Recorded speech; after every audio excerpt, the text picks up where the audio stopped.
Hi students, कैसे हैं आप सभी। उम्मीद है आप सभी घर पे सुरक्षित होंगे, स्वस्थ होंगे। स्टूडेंट्स, पिछली क्लास में हमने एलएलबी सेकेंड ईयर के बहुत ही महत्वपूर्ण सब्जेक्ट इंडियन पैनल कोड 1860 के चैप्टर 4, जो कि साधारण अपवादों के नाम से जाना जाता है, के सेक्शन 84, जिसके अंतर्गत विकृतित व्यक्ति के द्वारा किए गए कार्य के संबंध में बताया गया है, पर चर्चा की थी। आज उसी कड़ी में स्टूडेंट्स हम आईपीसी की धारा 96 से 106 तक कुल 11 धाराओं में, जो कि प्राइवेट डिफेंस के संबंध में है, उन पर चर्चा करेंगे। स्टूडेंट्स, प्राइवेट डिफेंस पर चाहे शरीर के संबंध में हो या संपत्ति के संबंध में हो, आपकी एलएलबी द्वितीय वर्ष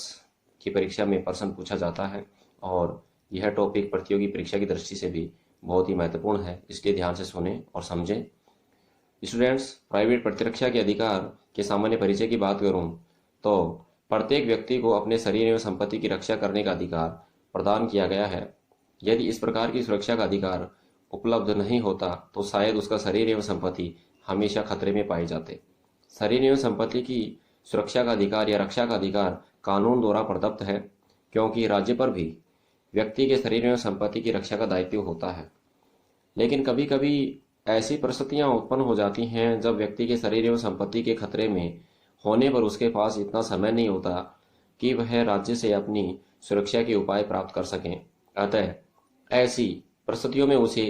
प्राइवेट प्रतिरक्षा के लिए या निजी सुरक्षा के लिए कुछ तात्कालिक अधिकार प्रदान किए गए हैं, जो भारतीय दंड संहिता 1860 की धारा 96 से 106 तक में दिए गए हैं। स्टूडेंट्स, यह अधिकार प्रतिशोध का प्रतिकार या अधिकार नहीं है, बल्कि धमकी और आसन्न खतरे को रोकने का है। अतः प्राकृतिक रूप से यदि खतरे की आसन्नता समाप्त हो गई या हो जाए तो प्राइवेट प्रतिरक्षा का अधिकार भी स्वतः ही समाप्त हो जाता है। इसके संबंध में मैं आपसे एक केस के बारे में भी चर्चा करूं तो राजेश कुमार बनाम धर्मवीर का एक मामला है, जिसमें सुप्रीम कोर्ट ने कहा कि इस अधिकार का प्रयोग बदला लेने के लिए नहीं, बल्कि केवल अवैध आक्रमण को रोकने के लिए किया जाना चाहिए। साथ ही यह भी बता देना चाहूँगा कि इस प्राइवेट प्रतिरक्षा के अधिकार का प्रयोग डाल की तरह होना चाहिए, ना कि तलवार की तरह। अर्थात यदि कोई व्यक्ति किसी के चाटा मार दे या थप्पड़ मारे तो बदले में बंदूक चलाकर, गोली चलाकर उसकी मृत्यु कारित नहीं की जा सकती। अर्थात आवश्यकता से अधिक बल प्रयोग नहीं होना चाहिए। स्टूडेंट्स, इस प्राइवेट प्रतिरक्षा के अधिकार को कुछ शीर्षकों में भी हम बांट सकते हैं, जैसे निजी सुरक्षा का अधिकार, जिसके अंतर्गत शरीर एवं संपत्ति की सुरक्षा के अधिकार की बात की है। इस अधिकार के कुछ रेस्ट्रिक्शंस के बारे में भी बताया गया है, जो कि धारा 99 में दिए गए हैं। इस अधिकार का विस्तार मृत्यु कारित करने तक कब होता है, कब ये प्राइवेट प्रतिरक्षा का अधिकार प्रारंभ होता है, अर्थात कब उत्पन्न होता है और कब तक बना रहता है, इसके बारे में भी हम चर्चा करेंगे। स्टूडेंट्स, धारा 96 की बात करें, जहां से ये प्राइवेट प्रतिरक्षा के अधिकार का टॉपिक शुरू होता है, तो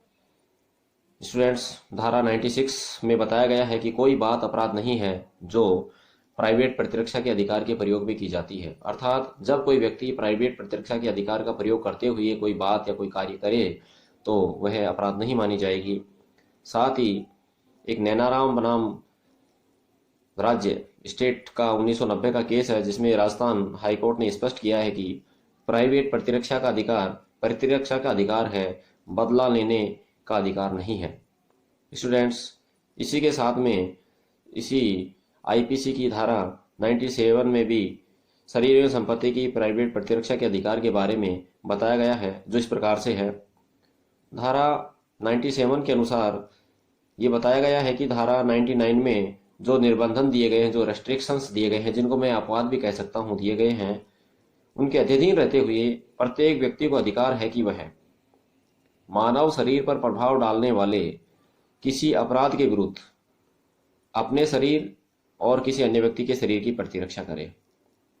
नंबर 1। नंबर 2, किसी ऐसे कार्य के विरुद्ध जो चोरी, लूट, रिश्ती, आपराधिक अत्याचार की परिभाषा में आने वाला अपराध है, या जो चोरी, लूट, रिश्ती या आपराधिक अत्याचार करने का प्रयत्न है, उसमें अपनी या किसी अन्य व्यक्ति की, चाहे वो जंगम संपत्ति हो या स्थावर संपत्ति, अर्थात चल या अचल दोनों प्रकार की संपत्ति हो, की प्रतिरक्षा कर सकता है। इस प्रकार से धारा 97 में बताया गया है कि प्रत्येक व्यक्ति को अपने शरीर और किसी अन्य व्यक्ति के शरीर, अपनी संपत्ति या किसी अन्य व्यक्ति की संपत्ति की प्रतिरक्षा करने का अधिकार है। लेकिन धारा 99 में जो रेस्ट्रिक्शंस दिए गए हैं, जो निर्बंधन दिए गए हैं, जो अपवाद दिए गए हैं, उनके अध्ययन रहते हुए ही उसे इस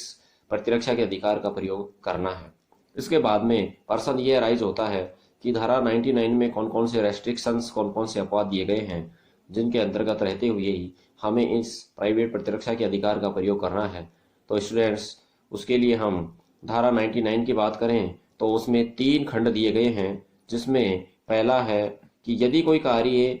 जिससे मृत्यु या घोर उपैती की आशंका युक्तियुक्त रूप से कारित नहीं होती और सद्भाव पूर्वक अपने पद पर कार्य करते हुए या पद पर रहते हुए कार्य करने के दौरान लोक सेवक द्वारा किया जाता है या किए जाने का प्रयत्न किया जाता है, तो उस कार्य के विरुद्ध प्राइवेट प्रतिरक्षा का कोई अधिकार नहीं है, चाहे वह कार्य विधि अनुसार सर्वथा न्यायानुमत न भी हो। जैसे एक पुलिस अधिकारी किसी व्यक्ति को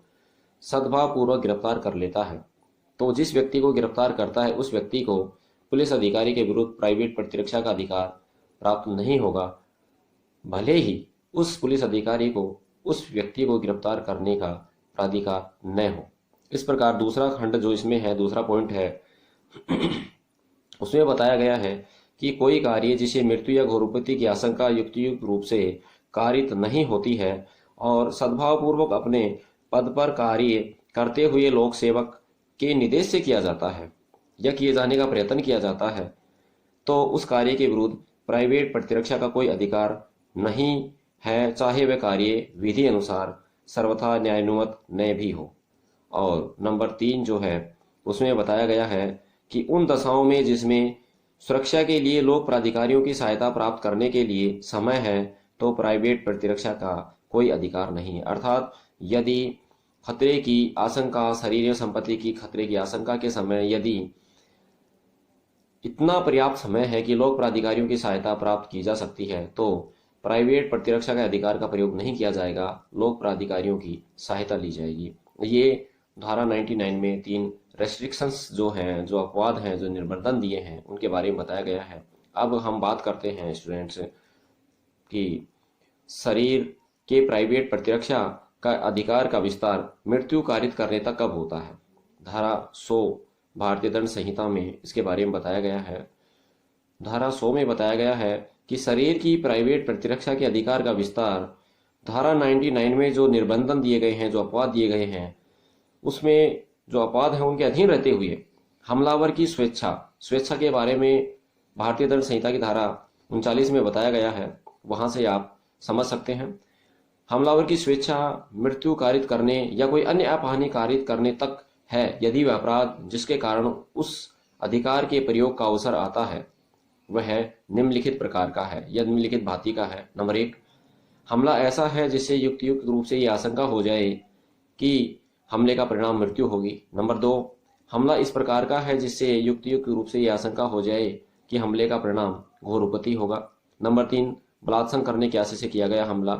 नंबर 4, प्रकृति विरुद्ध काम तृष्णा की तृप्ति के आशय से किया गया हमला। नंबर 5, व्यापरण या अपहरण के आशय से किया गया हमला। नंबर 6, इस आशय से किया गया हमला की व्यक्ति का ऐसी परिस्थितियों में सदोष परिरोध किया जाए जिनसे उसे युक्तियुक्त रूप से यह आशंका कारित हो कि वह अपने को छुड़वाने के लिए लोक प्राधिकारियों की सहायता प्राप्त नहीं कर सकेगा। और अंतिम नंबर जो 7 है, जो कि आपराधिक विधि में संशोधन द्वारा 2013 में जोड़ा गया है, जो 3 फरवरी 2013 से लागू है, वो यह है कि अमल फेंकने या देने का कृत्य या अमल फेंकने या देने का प्रयास करना जिससे अभियुक्त युक्तियुक्त रूप से इस आशंका में हो जाए कि ऐसे कार्य के परिणाम स्वरूप घोर उपैती कारित होगी। ये धारा 100 में जो 7 खंड दिए गए हैं, इनके अंतर्गत शरीर की प्राइवेट प्रतिरक्षा के अधिकार का प्रयोग करते हुए हमलावर की मृत्यु भी कारित की जा सकती है। अब प्रश्न ये उठता है कि कब प्राइवेट प्रतिरक्षा के अधिकार के अंतर्गत हमलावर की मृत्यु कारित नहीं की जा सकती, अर्थात मृत्यु से भिन्न कोई अन्य अपहानि कारित की जा सकती है। इसके लिए धारा 101 भारतीय दंड संहिता में बताया गया है कि यदि हमलावर के द्वारा धारा 100 में जो 7 प्रकार के अपराध बताए गए हैं उस प्रकार के अपराध नहीं किए जाते, हमला नहीं किया जाता जिससे कि उस प्रकार के अपराध होने की संभावना है, या मैं ये कहूँ यदि अपराध धारा 100 में जो प्रगणित भांति के जो अपराध बताए गए हैं जिनकी आशंका बताई गई है में से किसी भांति का नहीं है, तो शरीर की प्राइवेट प्रतिरक्षा के अधिकार का विस्तार हमलावर की मृत्यु स्वेच्छा कारित करने तक का नहीं होगा, किंतु उस अधिकार का विस्तार धारा 99 में जो अपवाद दिए गए हैं, जो रेस्ट्रिक्शंस दिए गए हैं, उनके अधीन रहते हुए हमलावर की मृत्यु से भिन्न कोई अन्य अपहानि स्वेच्छा कारित करने तक होगा। अब प्रश्न यहाँ ये उठता है कि शरीर के प्राइवेट प्रतिरक्षा के अधिकार का प्रारंभ कब होता है और यह कब तक बना रहता है। स्टूडेंट्स, शरीर के प्राइवेट प्रतिरक्षा का अधिकार उसी क्षण प्रारंभ होता है जब अपराध करने के प्रयत्न या धमकी, ये दो बहुत इंपॉर्टेंट एलिमेंट्स हैं, इनको ध्यान से याद रखना कि प्रयत्न या धमकी, कि जब अपराध करने के प्रयत्न या धमकी से शरीर के संकट की युक्त आशंका पैदा हो जाए, चाहे वह अपराध किया न गया हो लेकिन आशंका तत्काल उत्पन्न होनी आवश्यक है, और वह तब तक बना रहता है जब तक शरीर के संकट की ऐसी आशंका बनी रहती है, जब तक शरीर के प्राइवेट प्रतिरक्षा का अधिकार बना रहता है। स्टूडेंट्स, इस प्रकार से अपराध करने के प्रयत्न या धमकी के बारे में बताया गया है कि जब प्रयत्न और धमकी से शरीर के संकट की आशंका उत्पन्न होती है तब यह अधिकार प्रारंभ होता है, और जब तक ये संकट की आशंका बनी रहती है तब तक ये रहता है। अब इस एक केस है जयपाल बनाम state of Haryana, EIR 2000 supreme court का केस है, जिसमें उच्चतम न्यायालय ने निर्धारित किया कि प्राइवेट प्रतिरक्षा का अधिकार ऐसे व्यक्ति को नहीं मिलता जो स्वयं आक्रमण करता रहा है, अर्थात जो व्यक्ति हमला करता है वह प्राइवेट प्रतिरक्षा के अधिकार का बचाव कभी नहीं ले सकता। इसके बाद में दूसरा केस है जयप्रकाश बनाम दिल्ली प्रशासन 1991 का एक केस है, जिसमें मृतक एवं अभियुक्त के बीच आपस में तू मैं हो गई, जिसके परिणाम स्वरूप अभियुक्त ने एक धारदार हथियार से मृतक की मृत्यु कारित कर दी। सुप्रीम कोर्ट ने कहा कि बातचीत में शब्दों का आदान प्रदान कितना ही गर्मागर्म क्यों न हो, मृत्यु की आशंका कभी नहीं होती। आपस में बातचीत चाहे कितनी गर्मागर्म हो, उसमें मृत्यु की आशंका कभी नहीं होती। इसलिए धारा 100 का कोई भी खंड इस मामले में लागू नहीं होगा। इस प्रकार हम कह सकते हैं कि बातचीत के द्वारा, आपस में शब्दों के द्वारा कितनी ही गर्मागर्मी क्यों न हो, कितनी ही तू मैं न हो,